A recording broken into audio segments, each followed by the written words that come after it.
Okay, today's video is a little different.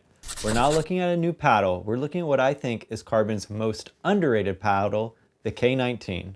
I'm just kidding, we're actually checking out the CRBN² X, which has been around a while as well. However, if you want to see some epic play footage of the K19 with guest reviewer Buffy, stick around until the end of the video. As for the CRBN² X, this paddle comes in two thicknesses, 14mm and 16mm, and I actually really love both, but we'll start with the 16mm as I'm betting that one's probably a little more popular. Here are the specs. The CRBN² X is a 60mm paddle. Its face is T700 Toray carbon fiber.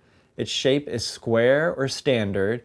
It's a Gen 2 paddle, so it's thermoformed unibody with perimeter edge foam. Its core is polypropylene. It's 15.75 by 8 inches. The grip length is 4.75 inches. The grip circumference is 4.125 inches. The average weight is 8 to 8.3 ounces. And according to the website Dinkbase, which aggregates a lot of reviewers' paddle stats, it's got an average swing weight of 110 and an average twist weight of 7.6. And it does include a really nice neoprene paddle cover, and it has a 1-year warranty, so be sure to register. As for price, it's $207 after you use promo code MatthewK or promo code MatthewK10 for a 10% discount.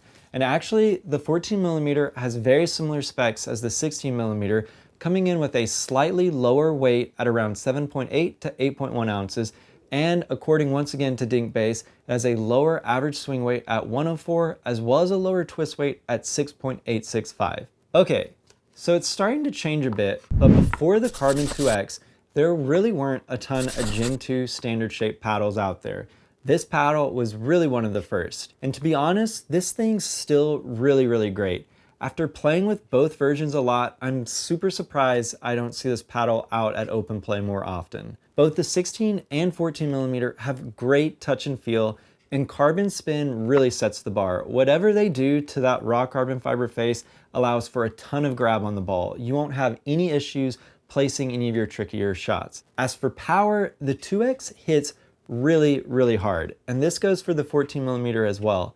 I'd say it sits between Volair's Mach 2 Forza and Honolulu's crazy powerful J3K when it comes to power. And what I really like about the CRBN² X is that its power boost doesn't seem to be coming from the addition of a ton of weight in the perimeter of the paddle. Instead, the power seems to be coming from how the core is designed. That's really the only thing I can think of. I also say this because the paddle feels very unique. It's got a very satisfying crisp feeling when you hit. It sort of reminds me of how the now discontinued Kinetic from Mach Pickleball felt. There's just a lot of crisp pop when you swing, and even more so with the 14mm. And compared to the Mach 2 Forza 14mm, I didn't feel the need to add any weight to the throat to tone the pop down with the carbon 14mm. Both versions of the CRBN² X are super well balanced out of the box, and I didn't ever catch myself popping balls up at the kitchen. And the fact that the power boost isn't coming from extra weight helps keep this paddle super fast in the hands, which is the whole point of a standard shaped paddle to begin with.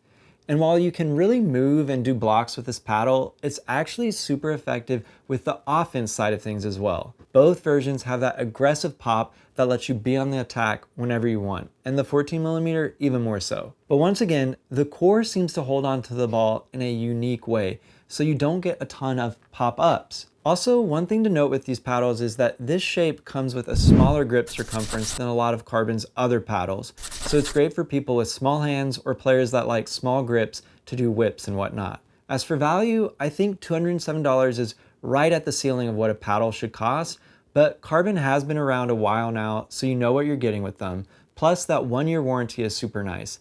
And they do have a track record of dealing with issues well and taking care of their customers. Plus, to my knowledge, they've never tried to sue the USAP, so it's a good thing in my book. Also, being firmly established means they've got a big team, so I'm hoping that translates to super quick customer service if you ever have a problem, which I know frustrates some folks when they get a paddle from some of these smaller companies and have an issue. Lastly, I've played with a lot of standard Gen 2 paddles at this point, and I haven't played with a paddle that performs quite like this. It's just got a very unique feeling when you hit. So there's value in just being different, in my opinion. As for the K19, Buffy loves it. The only critique I have is I wish Carbon would do a K19 Junior version for smaller dogs. But aside from that, this thing rocks. And it doesn't hold on to dog slobber, which is super, super nice. Also, the fabric and the stitching are top notch and seem like they're really going to last forever. All right, enough of that.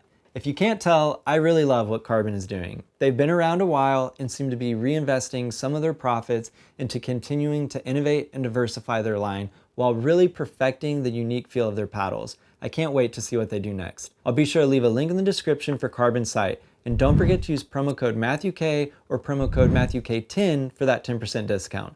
I'll also leave some links and codes for some other cool paddles and paddle companies. Be sure to check those out. I also have a list of some of my favorite pickleball accessories down there, so don't be afraid to click around. Using those links and codes helps me and helps the channel, so it's always appreciated. And please like and subscribe, that helps me a lot too. But most importantly, I hope you get to pickle soon, and just don't forget, it's about having fun.